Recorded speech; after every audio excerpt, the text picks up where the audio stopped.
안녕하세요. 눈으로 읽는 라디오 13번째 이야기 설득의 심리학 2에 대해 리뷰할 오늘의 DJ 박FD입니다. 이번 리뷰는 지난 설득의 심리학 1권에서 이어지는 2권으로 준비해보았습니다. 1권과 2권은 각각 어떤 차이가 있는지부터 설득의 심리학에 대한 조금 더 심도 깊은 이야기를 준비했으니 끝까지 들어주세요. 설득의 심리학은 상호성의 법칙, 일관성의 법칙, 사회적 증거의 법칙, 호감의 법칙, 권위의 법칙, 희귀성의 법칙 등 6가지 설득의 법칙을 설명하며 1권에서는 각 법칙에 대한 저자의 주장이 탄탄하게 서술되어 있고 2권은 그 법칙들에 대한 더 자세한 예시를 통해 참고서와 같은 역할을 합니다. 두 책의 전체적인 맥락이 크게 다르지 않기 때문에 이번 리뷰는 평소와 다르게 감상평보다 책의 내용을 중점으로 들려드릴 수 있도록 준비해보았습니다. 설득의 심리학의 법칙을 함께 알아볼까요? 첫 번째, 사회적 증거의 법칙. 선택장애라는 이야기 많이 들어보셨을 텐데요.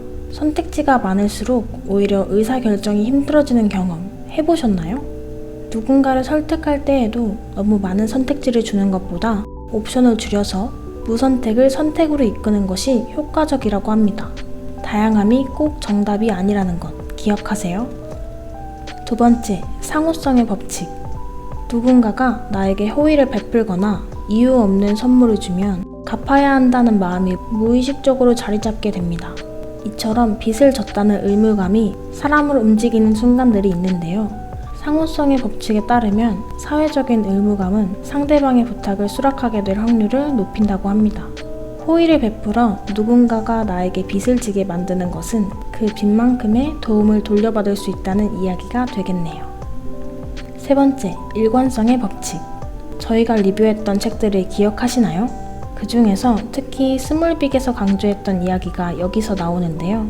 정복할 수 없어 보이는 목표를 세우기보다 아주 작은 과제를 스스로에게 주는 것을 이 책에서는 문간에 발 들여놓기 기법이라고 합니다.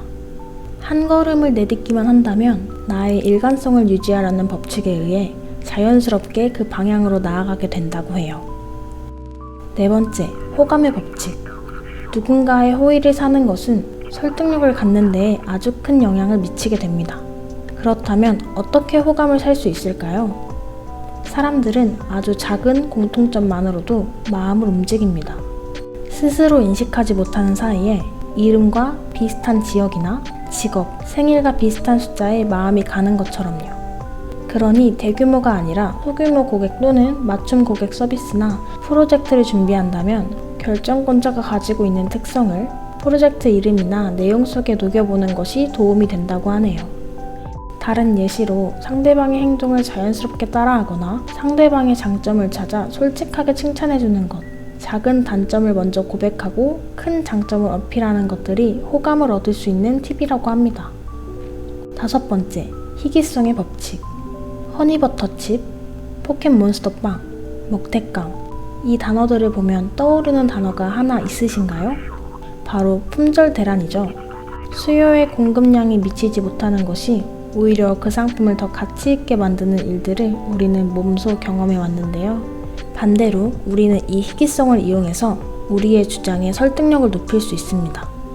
우리는 평소에 이런 스타일의 프로젝트를 잘 하지 않지만 고객님께는 특별히 이런 기회가 흔치 않은데 오늘 잘 오셨어요 와 같은 말은 사람의 마음을 혹하게 하죠. 여섯 번째, 건의의 법칙. 내가 가지고 있는 전문성과 자격을 어필하는 것은 상대방의 신뢰를 사기에 아주 좋은 방법이죠. 그렇지만 스스로 나는 이렇게 대단해 라고 말하면 자칫 잘난 척하는 사람으로 보일 수 있어 신뢰도를 오히려 떨어뜨릴 수 있습니다. 나의 권위를 높이기 위해서는 어떻게 하면 좋을까요? 첫 번째로 다른 사람이 나의 전문성과 자격을 상대방에게 소개하는 것은 잘난 척하는 사람이 되는 것을 피할 수 있고 자연스럽게 나를 어필할 수 있는 좋은 방법입니다. 하지만 대변자를 항상 데리고 다닐 수 없으니 사무실이나 업무 장소에 자격 증명서를 두는 것도 좋습니다. 물론 나의 전문성과 자격은 실력으로 증명할 수 있는 진짜여야 하며 나의 권위로 타인의 의견에 묵살하지 않도록 주의해야 할 것입니다. 설득의 심리학에서 나오는 총 6가지 설득의 법칙과 예시들을 함께 나누어 보았는데요. 어떠신가요? 마음에 와닿으셨다면 더 자세하고 친절한 예시가 가득 담긴 설득의 심리학을 한번 읽어보시는 건 어떠세요? 설득의 심리학, 이런 분들께 추천드려요. 마케팅, 영업직과 같이 누군가를 설득해야 하는 직업군에 속하신 분, 일상에서, 직장에서 더 영향력 있는 발언권을 쟁취하고자 하시는 분. 오늘의 한 줄평은 저희 눈으로 읽는 라디오를 보시고 설득의 심리학을 읽고 싶어지신 당신의 댓글로 채워보려고 합니다. 가장 마음에 와닿는 법칙이나 공유하고 싶은 자신만의 설득의 법칙이 있으시다면 함께 나눠주세요. 당신의 참여를 기다립니다. 오늘 하루도 고생 많으셨어요.